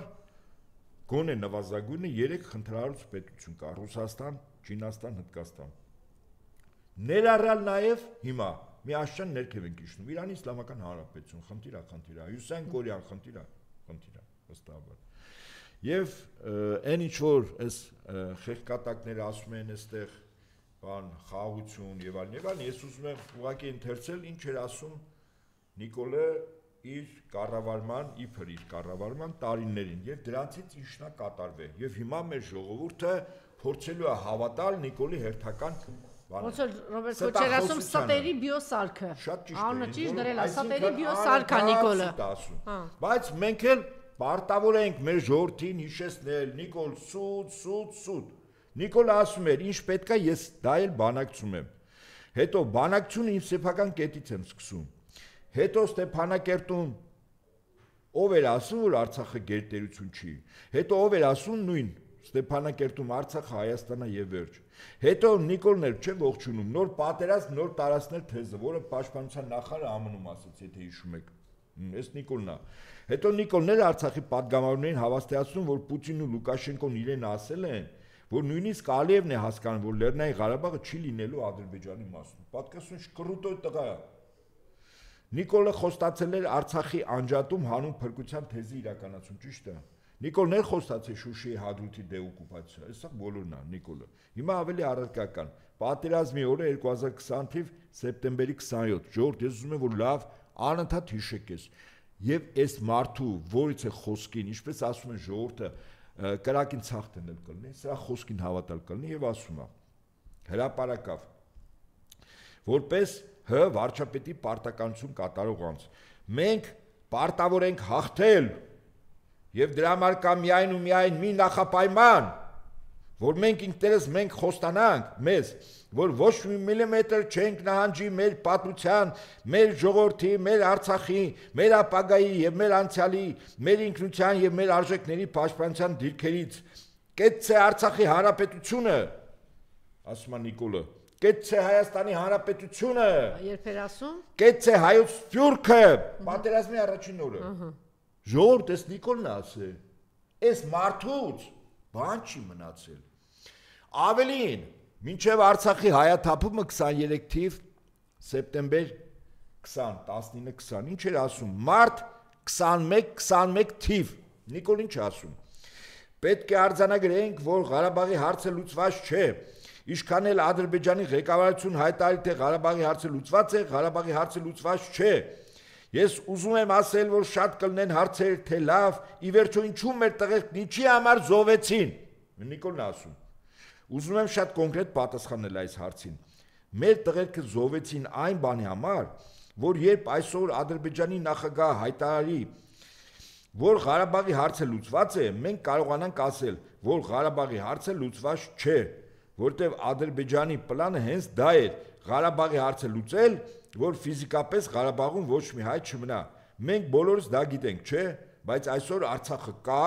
Արցախահայությունը կա, եւ ուզում եմ ասել մեր զոհված եղբայրների, մեր զինվորների, մեր բանակի շնորհիվ։ Երբ էր ասում։ 21 թիվ մարտի 21։ Եվ հիմա Նիկոլը ասում է խաղաղությունն է, այնի վիբրատորի մասնագետել կա, այնի ասում է ժողովուրդ էլ պատերազմ չի լինելու։ Ոնց որ Տրամպը իրան բանա, աչոտ է տվել, զեկույց է տվել, ասել է հարգելիս, քանի որ դու մեր աննմանն ես, մեզ համար շատ ընդունելի, շատ սիրելի Փամփլիկ թոմփլիկ ճանաչելա հա եւ ասելա քանի որ դու ասում ես որ հրապարակավ ասել ես Հայաստանի քաղաքացիներին որ պատերազմ չի լինի դու խով գնա ասա հաստատ պատերազմ չի լինի առանց պատերազմի մենք կնվաճենք Լուսահոգի Արմեն Գրիգորյանի ասած այ եթիմ սա է եթիմ Սա է Փաշինյանը եւ հիմա Շատ լավ, մեկ ուրիշ հարց, եթե շարունակում եք։ Ինձ հետաքրքիր է երկու հարց, հա, միանգամից հնչեցնեմ։ Ռուսաստան-Ադրբեջան հարաբերությունները ինչ տեղի ունեցավ,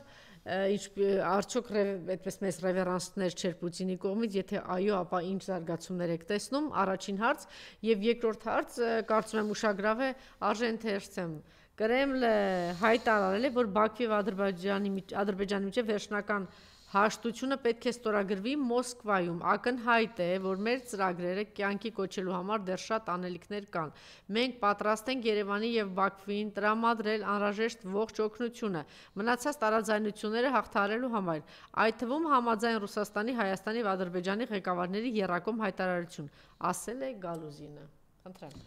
Ուրեմն գամ վերջից։ Սա նշանակում է, որ Ռուսաստանը ասում է Հայաստան-Ադրբեջան հարաբերությունները կարգավորվելու է 4 եռակողմով, առաջին նոյեմբերին ու վերջ։ Այդ Տրամպի ուղի, բան օգոստոսին ստորագրված, նախաստորագրված փաստաթուղթ Զասունցի վատոմեստը։ Նոյեմբերի 9-ով։ Այո։ Սա նշանակում է, որ Արցախահայությունը պիտի վերադառնա Արցախ։ Այդ եթե ուզենա։ Իհարկե։ Ավելին Լաչինի միջազգային։ Նոյեմբերի 9-ը ենթադրում էր, որ այնտեղ տարածքները Հայաստանը, հայ ժողովուրդը հայր ապրում էին այդտեղ, միջանցքը կար։ Որպեսզի ես իմ ասածը տենց վերացական չլինի, ինչու եմ ես ասում, որ նոյեմբերի 9-ը։ Ապա ինչու բանը Թրամփի միջանցքի հետ կապված ավելի կատեգորիկ հայտարարություններ չի արվում Ռուսաստանի կողմից, ասելով որ դա հակասում է։ Չէ, պետք չէ, ինչու է հակասում։ Պուտինը ասում է նոյեմբերի 9-ը, ժողովուրդ։ Ինչ հակասի։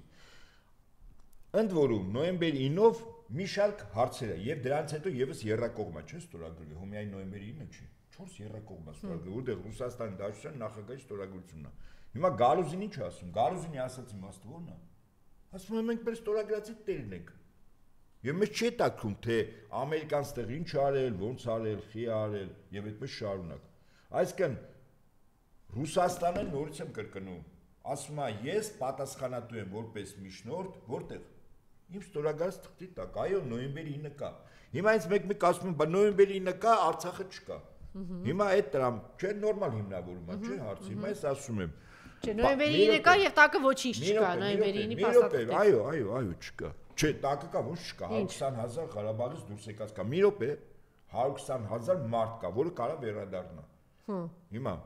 1948 թվականին ՄԱԿ-ի անվտանգության խորհրդի որոշմամբ որոշվեց մի տարածքում ստեղծել երկու պետություն։ Անժելա, Իսրայել եւ Պաղեստին։ Պաղեստին պետությունը առ այսօր չի ստեղծվել, չէ՞, բայց այդ փաստաթուղթը կա, ճիշտ է։ Այդ ժողովուրդը կռիվ է տալիս, չէ՞։ 48 թվից անցել է հաստորեն 77 տարի։ Եթե իրավական հիմքը կա, եւ այդ պայն նպաստավոր պայմաններ չկան դա կյանքի կոչելու, այդ չի նշանակում, որ վաղը չեմ իսուրում 1, 2, 3 սերունդ, որտեղ այդ թուղթը կա, ցանկություն հայտնի այդ թուղթը կյանքի կոչել չի ստացվի։ Եվ պետք է ճիշտ եք ասում, չհիասթափվել, տեսեք, նախկինում էլ այնտեղ ադրբեջանցիներ էին ապրել, բայց հետո ամբողջությամբ հայերով էին, չէ՞, բնակեցած։ Բայց տեսեք, իրենք հետևողական 30 տարի շարունակ քարոզ էին անում, պիտի գնանք, պիտի ազատագրենք իրանց էլի, ըստ Ադրբեջանի։ Հիմա մենք էլ պիտի դրանից ցավոք սրտի մենք հիմա ինչն է կարևոր, ես շատ եմ կարևորում ինչը։ Ուրեմն այդ նոյեմբերի 9-ի փաստաթուղթը ինքը բավականին ուժ ունեցող փաստաթուղթ է։ Եվ այդ փաստաթուղթը կարող էր օրինակ խաղապահների պահով, այդտեղ կա չէ՞ այդ նոյեմբերի 9-ով։ Խաղապահների պահով կետը հետևյալն է, որ 6 ամիս առաջ, իսկ այդ լրանումա այս տարի նոյեմբերի 9-ի, չէ՞։ 6 ամիս առաջ, եթե կողմերից մեկը դիմում է, որ իրանց պետք չի խաղապահ, այդ ժամանակ իրոք պետք չի, որտեղ նոյեմբերի 9-ը ունի երկու կողմ, 3 կողմ չունի, պետք չի խաբվել եւ ռուսների գրպանը գցել պլան, ինչպես ասում են։ Կողմը Հայաստանն ու Ադրբեջանն է։ 4 եռակողմից միայն 21 թվականի հունվարի 11-ի թե 12-ի պայմանագրում է, որտեղ հանձնաժողովներ դի ստեղծեն Հայաստանը, Ռուսաստանը եւ Ադրբեջանը։ Այդտեղ Ռուսաստանը կողմ է հանդես գալիս, այսինքն Ռուսաստանի ներկայացուցիչը ձայնի իրավունք ունի։ Իսկ նոյեմբերի 9-ով Ռուսաստանի ներկայացուցիչը ձայնի իրավունք չունի։ Եթե Հայաստանն ու Ադրբեջանը բան պայմանավորվում են, Ռուսաստանը այդտեղ որպես միջնորդ հաշտարար է, ոչ ավել, ձայնի իրավունք չկա։ Հիմա սա ինչ եմ ասում։ Եթե 6 ամիս առաջ նման տեղեկատվություն տարածվեց, որ արտգործնախարարությունից գնացել է գրություն, մասնապես Ռուսաստանի Դաշնության արտաքին գործերի նախարարություն, որ հայկական կողմը այլևս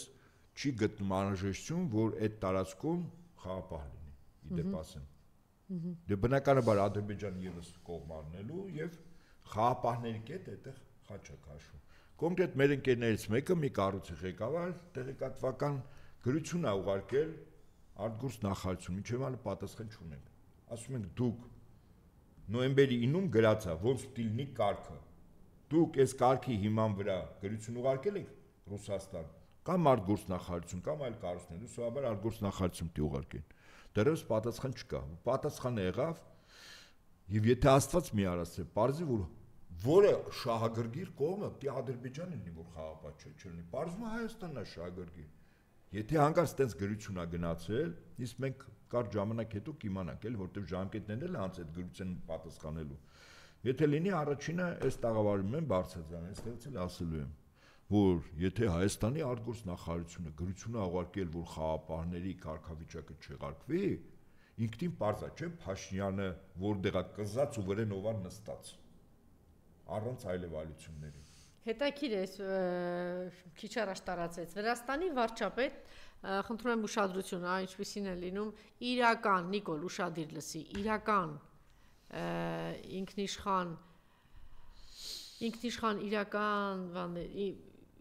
իրական ինքնիշխան պետությունների ղեկավարները։ Վրաստանի վարչապետ Իրակլի Կոբախիձեն չեղարկել է հանդիպումը Ֆինլանդիայի արտաքին գործերի նախարար եւ ԵԱՀԿ գործող նախագահ Էլինա Վալտոնենի հետ։ Ինչու՞։ Հետաքրքիր է, չէ՞։ Երեկվա անօրինական հանրահավաքին մասնակցելու եւ կեղծ հայտարարությունների պատճառով վարչապետը չեղարկել է նրա հետ հանդիպումը։ Չտկան, բայց ինքնիշխան երկիրից էս է լինում։ Այո։ Ոչ թե կենացող։ Տեղը ասում ես հիբրիդային եսիմ ինչ են մեր մոտ նախապատդ, հետո գում լաջիմիջ, չգիտեմ ինչ ես անում, կամ այստեղ դեսպանատների պահվածքը մենք տեսանք թե ինչ է որ ազգային ժողովի առհասարակ իրենց մասնակցությունը բոլոր միջև իշխանության գալու, այս բոմժերի իշխանության գալը, ակտիվությունը եւ ինչպես էին պատանդառոյի կարգավիճակում պահում էր նախկին իշխանություններին եւ տարբեր գերատեսչություններ եւ ընդհանրապես ինչպես իրենց պահեցին, երբ որ ոստիկանությունը ինչ ասես կիրառեց ընդդիմանը պայքարողների, ցուցարարների ուղղությամբ սրբազան պայքարի։ Սա այսպես եւ խնդրեի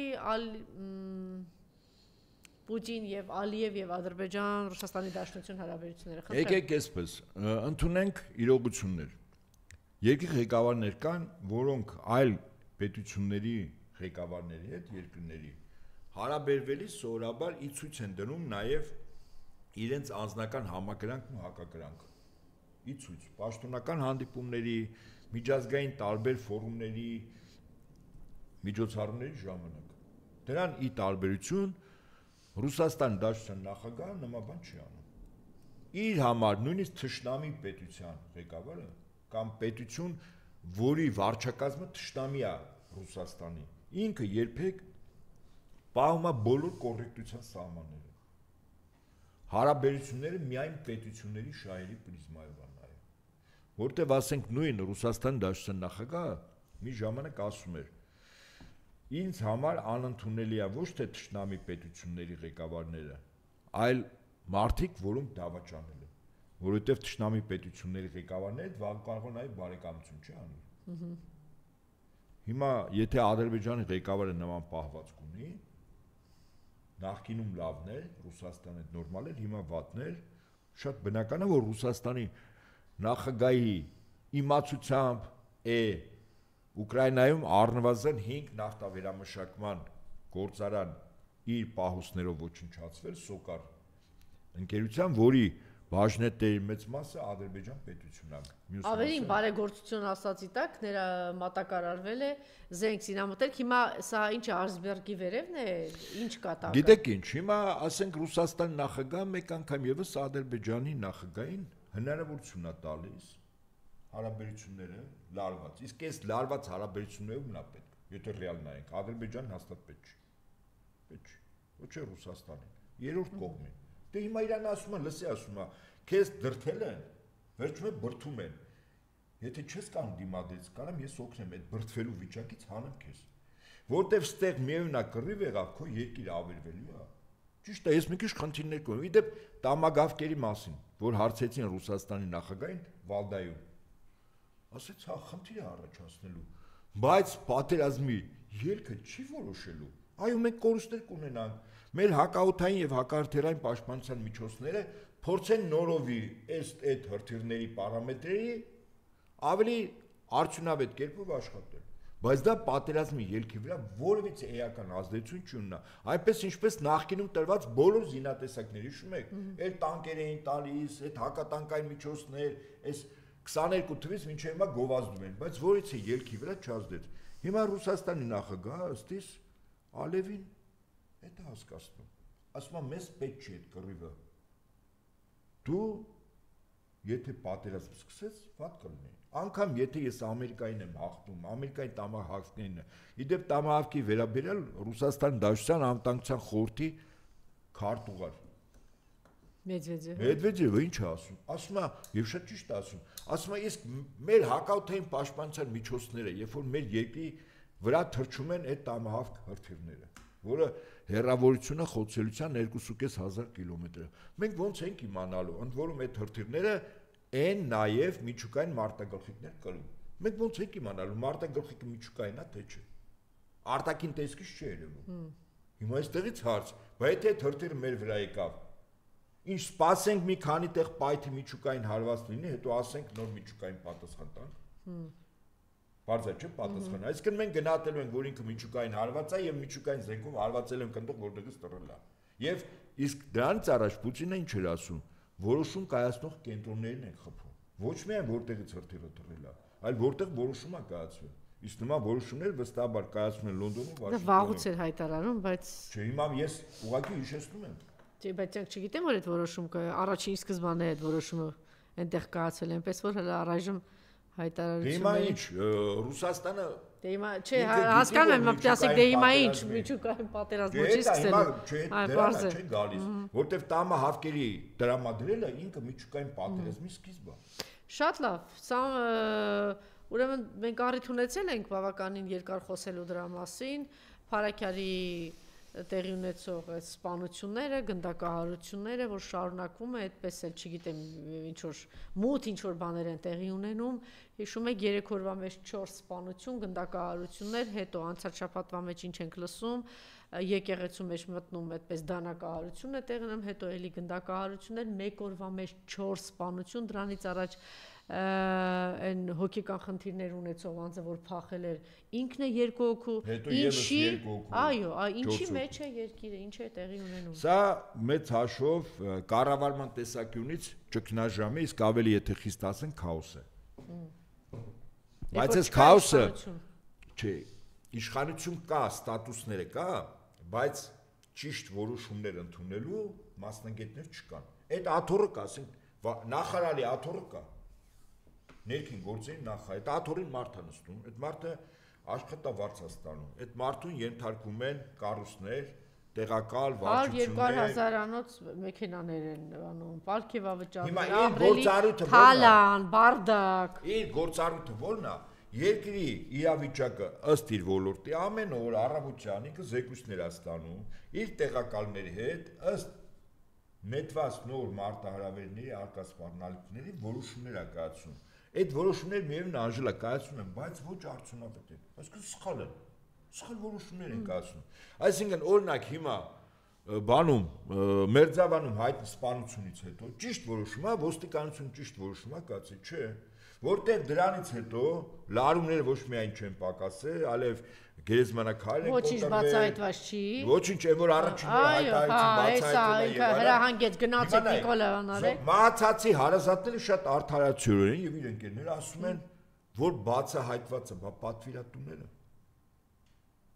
Որտեղ բացահայտումը նշանակում է եւ պատվիրատու։ Այդքան այդ բլեֆը չաշխատեց, էլի որ սա իբր թե անձնական, չգիտեմ ինչ էր այդ բլեֆը չաշխատեց։ Որը հետո բերեց ինչին այդ շուտ հայտարարությունը բերեց։ Այդ որում եթե անգամ անձնական էր, էլի քաղաքական բան։ Հասկանալի է, բայց այդ շուտ հայտարարությունը բերեց նրան, որ մահացածի կողմնակիցների եւ իրենց ոչ բարեկամ մարդկանց միջև կոնֆլիկտ եղավ, ծեծուջար, դանակահարություն, գերեզմանակարերի կոտրում եւ տասնյակ մարդկանց բերման ենթարկել։ Հիմա մահացածի համայնքապետի հարազատները ասում են, մեր, այսպես ասենք, հակառակորդ կողմը, այդ ախտոյանները, այստեղ դի չապրեն։ Նայեք, պահանջը անօրինական է, թեև երբ որ մտածում ես,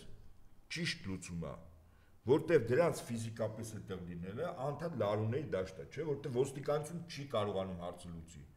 Բայց ասենք ստորագրավակ, որ ես որոշում եմ, որ դու այս շրջանում պետք է չապրես։ Այսինքն մի որոշում էլ, հա, այսինքն ստորագրությունն է որոշում, ես որտեղ ապրեմ, չէ, անօրինական է, բայց երբ որ հասկանում ես, որը ինքը կոնֆլիկտի է բերելու, նրանց ֆիզիկապես տեղը նա, այսինքն կոնֆլիկտները, այսինքն այնքան ապօրինի, անիրավական երկրում ենք մենք ապրում, որ մի ողբերգությունը բերում է մյուսին, մի անօրինականությունը բերում է մյուսին։ Հիմա էր որտեղ բարդակ է երկիրը։ Երկրի կառավարիչները իրավիճակին չեն տիրապետում։ Բանդա է, բանդա։ Չեն տիրապետում։ Երկրորդ, երկրի ազգային պետական շահերը հանել են աճուրդի։ Երրորդ, իրենք երկիրը կառավարում են զուտ իրենց անձնական շահադիտական տեսանկյունից։ Նեղ անձնային բանդայի խմբակի հիմա նայեք, եւ այդ նեղ անձնային բանդա եւ այլն վերջին հաշվով խունտայի է վերածում։ Հայաստանում իշխող խունտա։ Խունտան հիմնականում արտաքին կառավարում ունի։ Արտաքին քաղաքական հարցերում Հայաստանը արտաքին կառավարման ներկայ է։ Բայց խուժանապետության, այս խուժանների ներքին հարցերում իրանց ասում են ինչ ուզում անում եք։ Արտաքին խնդիրները ինչ պատվեր որ դրել են կատարեք, ներսում դուք եք տերու տնօրենությունը։ Ուզում եք սպանեք, վերցրեք, թալանեք, առեք, հարցակվեք, հա, ինչ ուզում եք։ Իմ արտաքին խնդիրը դուք կատարեք, այդքան բան։ Հիմա եթե իրենք մի քիչ կառավարիչ լինեին, բնականաբար նես տանեն, որ ներսում առավելագույն խնդիրներ չլներ, որտեղ դու արտաքին ֆրոնտում եթե զիջումներ ես գնում, Ներսում ժողովրդին պիտի բան անես, էլի, ինչպես ասում են, լարունի դաշտ ստեղծես, հոգեորականի չձերբակալես։ Այդ ամեն ինչը դու որ անում ես, վերջն արդյունքում ի՞նչ է ստացվում։ Ստացվում է ինչ որ մենք ունենք։ Իհարկե, այդքան ինքնասպանություններ, թմրամիջոց, թղթախաղ, թմրամոլություն, այս բոլորը արտաքին կառավարման համար լավագույն միջոցներ են։ Հենց նոր տարածեցին, էլ ինչ է տեղի ունեցել, Սպիտակում կրակոցներ են հնչել, Արկադի Համբարձումյանի տան մոտ 7 ձերբակալներից մեկը նրա որդին է, այսինքն բան է էլի, կրիմինալ, ողջ երկիրը կրիմինալ բանի տակ է անցել։ Բա ինչ էր մտածում է ժողովուրդը, որ փողոցի բոմբերին ընտրում էր։ Այդ ժողովրդին հարցեք, ես 18-ից դեմ եմ եղել, ինձ այդ հարցը մի ուղղեք։ Հարցեք այն քաղաքական գործիչներին, ովքեր կողմեն հետո դեմ են։ Տեղի ունենում է, ինչ դժբախտություն, ողբերգություն, թող ամեն մեկը ինքն իրեն հարցնի։ Ես ինչ եմ արել 18 թվականին, ճիշտ է թե չէ։ Առավել եւս թող ինքն իրեն հարց տա, ես ինչ եմ արել 21 թվականից հետո, պատերազմից հետո, 21 թվականի ընտրություններին եւ առհասարակ պատերազմից հետո ես ինչ եմ արել, հարցը թող իրեն տա։ Օրինակ կարող է պարազիտի պես տանը վեր անկել սրիկատական կա ընտրության չի էլ գնացել։ Հնարավոր է, չէ՞ անկա։ Հնարավոր է։ Այո, որտեվ մարդը տենց բանը հատկություն ունի, էլի, ամեն տականկություն սրիկայություն անի, բայց արդարացում գտնի։ Արդարացնի, որ այդ թախտի վրա վեր ընկնելը, քանի որ ինքն հենց ավելի ճիշտ կողմնորոշվեց եւ գտավ, օրինակ, ավելի լավ այս խուժան հանցագործները մնան, ոչ թե ասենք նախկին նախագահների ուժերը գան իշխանության, ովքեր հաղթանակ են մեզ բերել։ Այս հարմար չի էլի հիմա ասել։ Հետևաբար հիմա որ դռանը, որ իհարկե դա սա տարածվում է բոլորիս վրա, այդ չպիտի չարախնդալ, չպիտի դրան համար ուրախանալ, որտեղ սա համատարած է, բայց առաջին հերթին այդ մարդիկ պիտի հասկանան ինչ են արել 18 թվականին, տանեցիներով նստեք իրար աչքերի մեջ նայեք, ասեք, սրիկա տականք եմ եղել, փողոցի բոմժի հետևից եմ գնացել, հրճվելով, որ այս գեներալին, այս նախագահին, այս մեկին ստորացնում են, թե ասենք բանը շատ ավելի բարձր ազնիվ եմ գտնվել գոնե ինքսի մարչև կամ երկրի արչև։ Լավ, Սամվել Կարապետյանի դատավարությունը շարունակվում է, ուրեմն 3 պահել են միջև ժամը 3-ը եւ ինչ է տեղի ունեցել։ Հիմա քիչ առաջ տարածեց։ Այսօր ժամը 3-ին է բան շարունակությունը։ Այսօր շարունակությունը կա։ Այո, 3-ին շարունակությունը կա, բայց ինչն է հետաքրքիր։ Հիմա ժողովուրդն է գրել։ 3 ասը գցելու տեղ չկա, ես այնտեղ եմ ոչ մեքենաներ, ոչ մարդկա։ Սամվել Կարապետյանի կալանքը քննող դատավոր Դոլմազյանի ինքնազգացողությունը լավ չի եղել, մանրամասներ են ներկայացնում, դատական համակարգից հասած բացառիկ տեղեկությունների համաձայն դատավոր Վահե Դոլմազյանի նախաձեռնությամբ է դատական նիստը հետաձգվել, մասնավորապես դատավոր Դոլմազյանը 9 ժամ տևած քննությունից հետո դիմել է նիստերին ներկա քննչական կոմիտեի քննիչներին եւ գործարար Սամվել Կարապետյանի փաստաբանն ասել, որ ինքնազգացողությունը լավ չէ եւ նիստը լավ կլինի հետաձգել, կողմերը նկատել են, որ դատավորը լավ չի զգում։ Այդ էր խելագար համակարգը։ Իրանք պատասխան են, չէ՞, դատավորի տալու։ Ասո առաջ։ Չէ, ստեղ էլ ասում թողեք, ասում։ Իհարկե։ Չէ, իրենք միշտ մտածում են։ Կեսային ասում։ Դե հիմա օրինակ կարող ասեն Անա Դանիբեկյանին ինչ է պատահել, որ այն դհոլչի դատավորի դատախազի անունը ինչ էր, Մարիամ։ Արթուր Դավթյանին ինչ է պատահել, որ գեներալ Մանվել Գրիգորյանին դատող այդ սրիկայությունները անողին պիտի մտածեն ինչ է եղել, որ այն նախկին դատախազ, նախ քննչական կոմիտեի ինչ այլանդակություններ արեց, որ հիմա բան կա, ում է իր դատը, որ հիմա գնացել է այդ սրբազան պայքարի մասնակիցներին պաշտպան, Ռոբերտ Քոչարյանի դատող դատախազը այսօր գնացել է փաստաբան սրբազան պայքարի մասնակիցներից մեկի, որ հիմա դատավարությունը ընթանում է, փաստաբան է դարձել, երևի տես մարդիկ իրաց թվում է պիտի մաքրվեն ու դուրս գան, էլի կա այդպիսի բան, պարոն Նահապետյան։ Եվ ընդհանրապես պիտի խնդրեի դատավարության մասին խոսել, ոչ ավել, ոչ պակաս, այս մարդիկ գիտեք ինչ է։ Հիմա անուքը պականներ ինչ են տարածում։ Իրենք ուզում են դատի տալ Սամվել Կարապետյանի հետ գիտեք, չէ՞ արտասահմանից հրավիրված փաստաբանին ուզում են բան անել, էլի։ Ամստերդամ, հա, ազգանու։ Ուզում են այո, ծրագրել են, ուրեմն այս ինֆորմացիաներ կարդամ, Ռոբերտ Ամստերդամին կալանավորելու հիմքեր են ստեղծում, ժողովուրդ օրաթերթը գրել է, որ բարերար Սամվել Կարապետյանի պաշտոնական թիմի անդամ Ամերիկա բնակ հրյա հայտնի փաստաբան Ռոբերտ Ամստերդամի խոսքերը 3 ժամեր շարունակ իշխող ԿՊ-ն շրջանառում էին իրավապահներին փաստացի հրահանգելով կալանավորել փաստաբանին, ով ելել թե ունեց։ Դե հիմա այդպես էլ Անժելա, գիտեք, ուրեմն ձեզ ասեմ, հա։ Ինչի ասում Ամստերդամցի փաստաբանը Հայաստանի նկատմամբ հարձակում են գործելու ամեն օր մինչև Սամվել Կարապետյանն ազատ չարձակեն։ Ժողովուրդ օրաթերթը տեղեկացավ, որ իշխանական շրջանակները խնդրել են դրել իրենց թիրախի վերջը խնդիր են դրել այս մարդուն էլ կալանավորել։ Ուրեմն ես դրա համար եմ ասում, երբ որ մենք փորձում ենք այս ամեն ինչը, ուրեմն Անժելա, երբ որ մենք փորձում ենք այս ամեն ինչը իրավունքի, տրամաբանության, բարոյականության նայել, ճաք է տալիս, չէ՞։ Իսկ երբ որ ամեն ինչը նայում ես օկուպացիոն ռեժիմի գործելավուճ, ամեն ինչ գալիս իր տեղը։ Բայց նես տպավորություն է պարոն Նահապետյան, որ ոնց որ մի 10 հոգի մարդ է այդ հասկանում։ Չեմ կարծում։ Չէ, այս տպավորությունը։ Ես հիմա հետևում եմ իբրև քարոզարշավ է տեղի ունենում։ Ինչ որ ուժեր հայտեներ։ Մեկը տպավորությունը ոնց որ մանկապարտեզի երեխեքին հավաքել են այս անմեղ սունակներին, այս ընդդիմության մասին եմ խոսում։ Մյուս կողմից տեսնում եմ, թե ոնց են իրար գզվորտում, էլի նույն տպավորությունն է, որ բացարձ չի կարող այդպիսի ման լինի, գիտակցում լինել, որ դու օկուպացված երկրում ես, եւ դու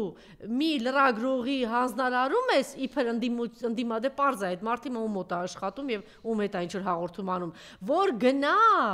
ես իմ 1000 թվի ինչ որ բան է ասում եւ բացարձակ Ռոբերտ Քոչարյանի հետ դա կապ չունի,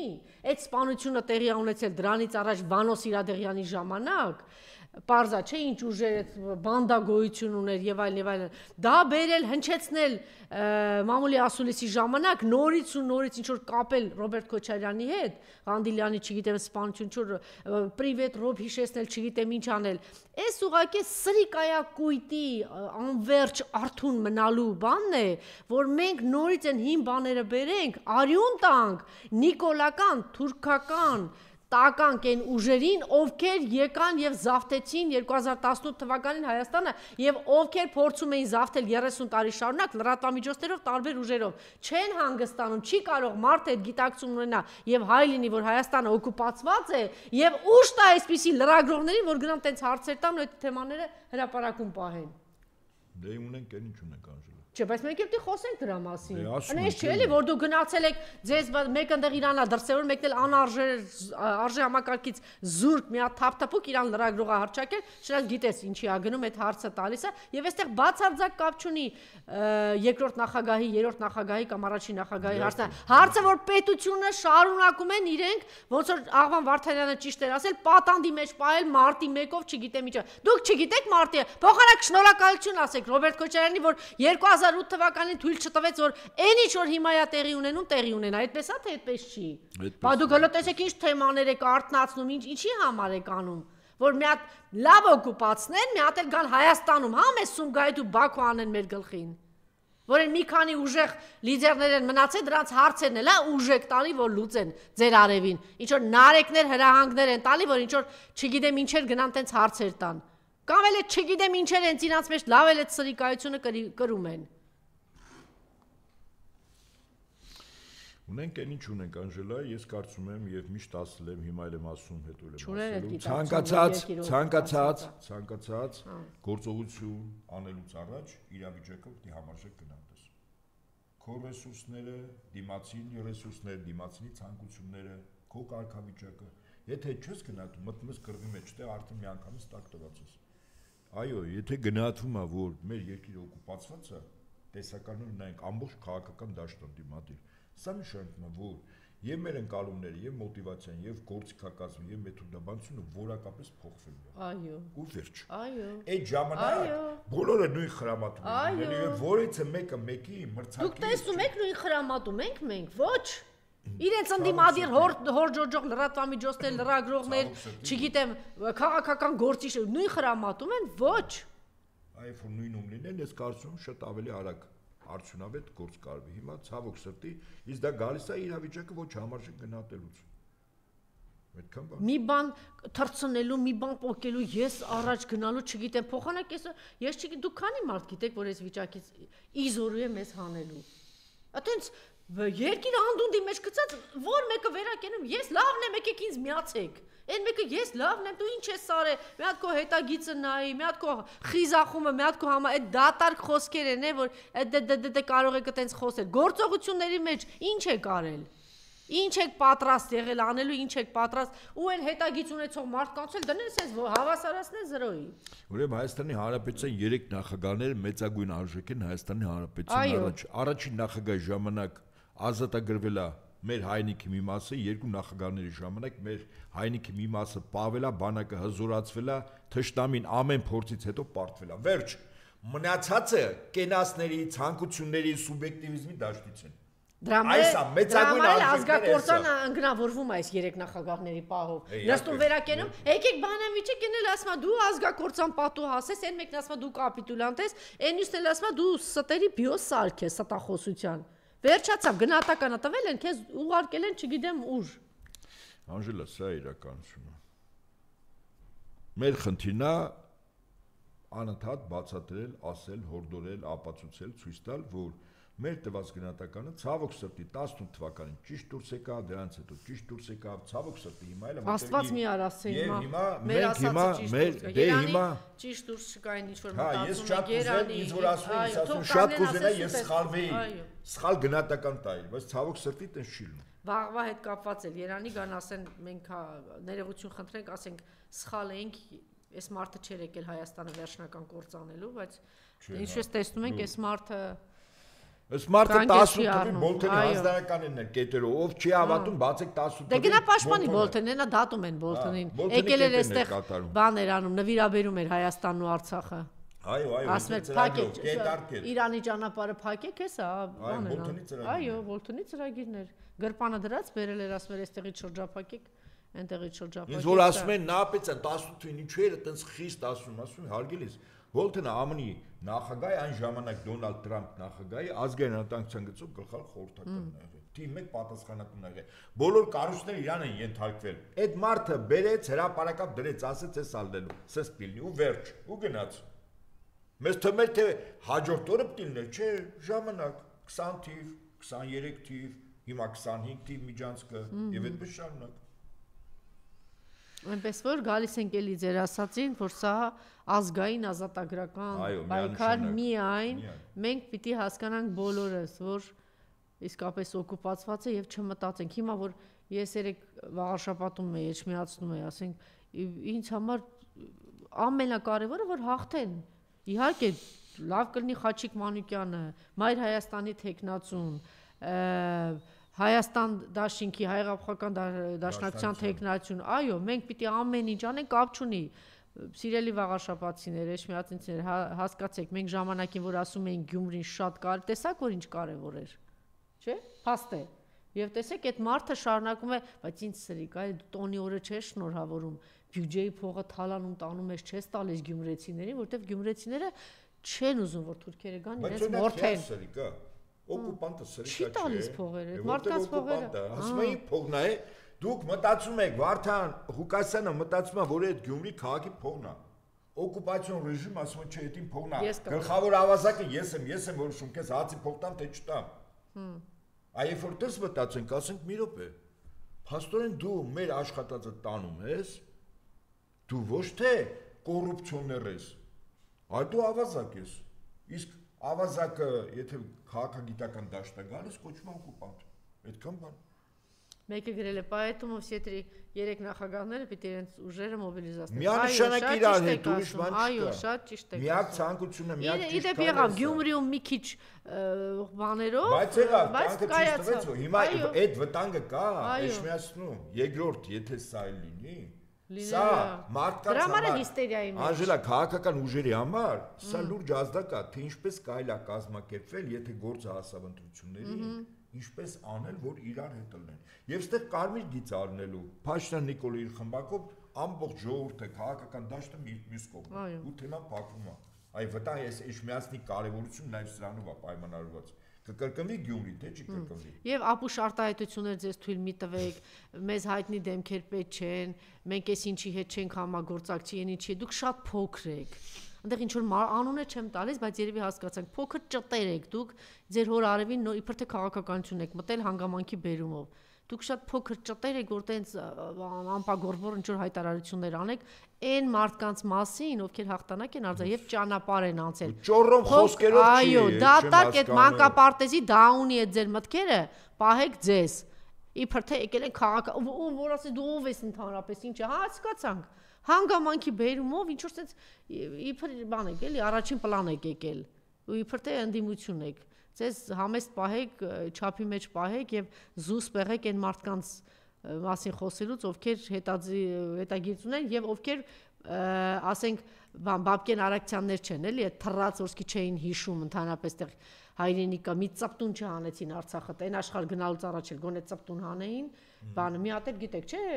չնայած մեռած մարդու հետևից բան չի, բայց արժե հիշեցնել, որ օրինակ Անդրանիկ Միրանյանին կոպտել էր, հերոսին չէր պատասխանել, թե դու ոնց ես այդպիսի բան ասել, բայց Անդրանիկ Միրանյանին չէր ասել էր, որ չերն է գալիս է իշխանության, սխալ բան էր, ասել քաղաքագիտական նորմ։ Ուրեմն այդ երկիրը կործանվել։ Այո, եւ այդ ճանապարհը, ինչա, Բաբկեն Արաքցյանը այդ գիտակցումը չուներ, որ հասկանալ։ Ես այդ իհարկե այդպիսի գործիչներ էլ կան, ում համար չգիտեմ, կամ այնպիսի գործիչներ կան, որ կամ գործարաններ կան, որ հիմա համագործակցում են, որ թուրքը ջերմուկի գլխին նստած է, ասենք իրանց տուն էլ մտնի, բայց այդ տանը մնացեք էլի դուք։ Մի եկեք Երևան կամ, չգիտեմ, բաներում, Փարիզներում կամ ուրիշ երկրներում ձեզ լավ զգացեք, այդ տանը մնացեք, հələ տեսնենք, հեսա որ թուրքը գա ինչ է անելու, որտեվ դուք քաղաքապետ ու մարդ, այդպես չի, քաղաքապետ ու մարզպետ դառնալով ինչ եք անում, արագացնում եք, որ շատ ավելի շուտ թուրքերը։ Այո, այդպես։ Շնորհակալություն։